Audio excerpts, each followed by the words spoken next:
করিম সাল্লাল্লাহু আলাইহি ওয়াসাল্লামের সাহাবী যিনি রাসূল সাল্লাল্লাহু আলাইহি ওয়াসাল্লামের খেদমত করেছেন, যে রাসূলের খেদমত করেছেন এমন একজন মানুষ, খাদিমুর রাসূলিল্লাহ, নবীজির খাদিম, নবীজির খেদমত করেছেন।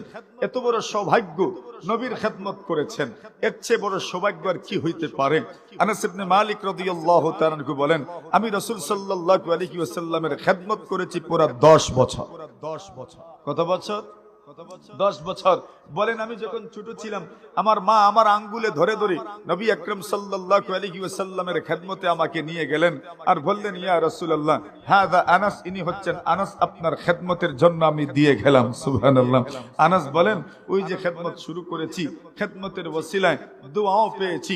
আল্লাহ রাসূল আমার জন্য দোয়া করেছেন, আল্লাহ আমার আনাসের হায়াতে বরকত দান করো, আমার আনাসের সম্পদে বরকত দান করো, আমার আনাসের আল্লাহ মালে বরকত দান করো, আওলাদে বরকত দান করো, আল্লাহ তাকে জান্নাতওয়ালা বানায়ও, মাফ করে দিও।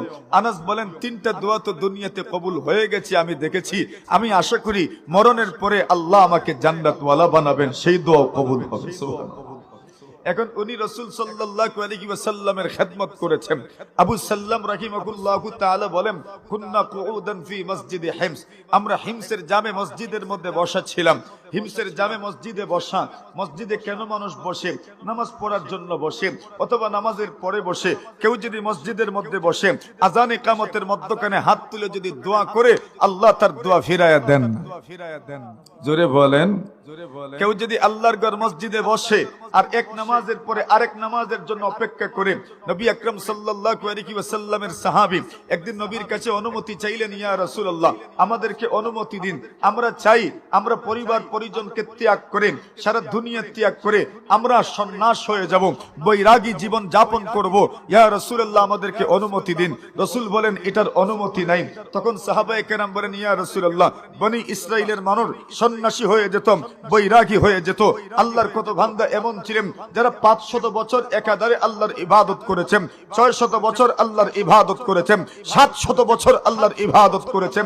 আমাদের বয়স তো কম, আমার উম্মতি মা বাইনা 60 ইলা 70, আমার উম্মতের বয়স, গড়পড়তা বয়স, এভারেজ বয়স হইল 60 থেকে 70, এর চাইতে বেশি বয়স তো আমার উম্মতের না।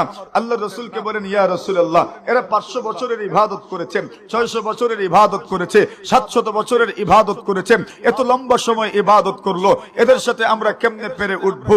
আল্লাহর রাসূল বলেন, এরা 500 বছর ইবাদত করেছে, 600 বছর ইবাদত করেছে, সন্ন্যাস হয়ে গেছে, বৈরাগী হয়ে গেছে, সব ত্যাগ করেছে, সমাজ ত্যাগ করেছে, সব ত্যাগ করে একমাত্র আল্লাহর ইবাদত করেছে। এরা যেই পরিমাণ সওয়াব পাবে, তোমরা যদি এক নামাজের পরে আরেক নামাজের জন্য আল্লাহর ঘর মসজিদে বসে অপেক্ষা করতে পারো, আল্লাহ তাআলা এতটুকু কুরবানির কারণে এদের সমান সওয়াব তোমাদেরকে দান করবে। কম না বেশি? বলেন বলেন, কম না বেশি? তো মসজিদে বসতে সওয়াব আছে না নাই? এখনকার যুগে ঘড়ি, মোবাইলের ঘড়ি আমাদেরকে মসজিদ দিকে পিছায় রাখছে। আগে তো ঘড়ি ছিল না, টাইম জানতাম না, দ্রুত মসজিদে ঢুকতাম।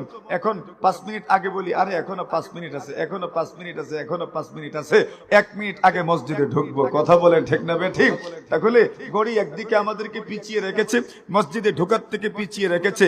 ওইটা করলে হবে না, মসজিদে আগে ঢোকার জন্য চেষ্টা করতে হবে। রাজি আছেন ইনশাআল্লাহ?